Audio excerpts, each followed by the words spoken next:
Hello, my dear. I suppose it's strange hearing a voice from someone you've never met. But today, I want to tell you my story.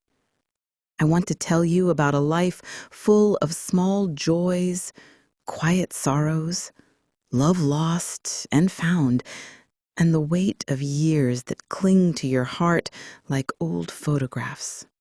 I sit here in this little room, sunlight spilling through the curtains, the air smelling faintly of tea and old books. Sometimes I close my eyes and I'm not here anymore.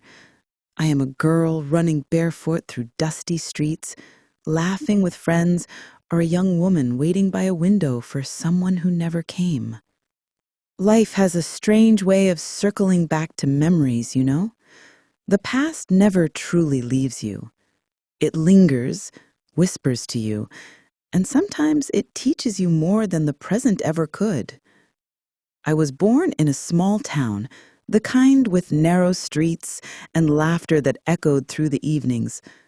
My home was modest, but love filled every corner. My mother would hum songs while cooking. My father would teach me how to ride a bicycle, his hands steadying mine until I felt brave enough to go alone. I remember chasing fireflies in the garden, our bare feet wet with dew, hearts racing with innocent excitement. I had friends who were like sisters, who shared secrets under the shade of a giant oak tree. We dreamed big, as children do, believing the world belonged to us, one star at a time. But life, as it often does, began to teach me its lessons even then. I learned about jealousy, fear, and the sting of small betrayals, and yet those early moments of pure joy stayed with me, tucked away like little treasures I could always return to when the world grew heavy. Warm, soft, slightly trembling at emotional moments, calm, reflective. I met him when I was 17. His smile was reckless, his laughter contagious. We spent afternoons wandering through fields, talking about everything and nothing. I believed, truly, that love could save me from all the sadness I didn't yet understand. But love is both a balm and a wound. He left one rainy evening, not because he wanted to, but because life pulled him in a different direction. I stood at the train station, my hands clinging to a letter he'd left, my heart refusing to follow him, though my mind knew I had no choice. I cried more than I ever thought possible. I felt the hollow ache of absence, the way the world continues, even when your heart breaks. But in that pain, I learned something vital. Love leaves marks, yes, but it also teaches resilience. It teaches you that you can survive even the deepest sorrow.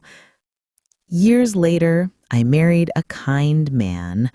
Our love was quiet, patient, built on understanding rather than fireworks. We built a home together, filled it with laughter, arguments, and the messy chaos of raising children.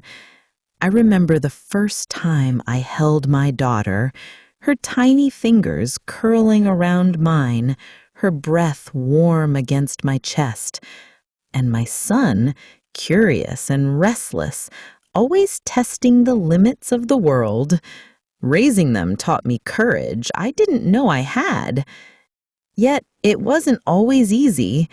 I sacrificed dreams quietly, silenced desires to keep the family afloat.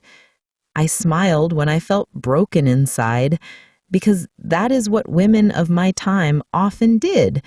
We endured, we gave, and sometimes we hid pieces of ourselves so others could thrive. But amidst the exhaustion, there were moments that made every sacrifice worthwhile. My daughter's laughter, My son's first steps, the quiet evenings when my husband and I would hold hands and simply exist in the comfort of shared history. Time, however, is relentless. It takes away without asking.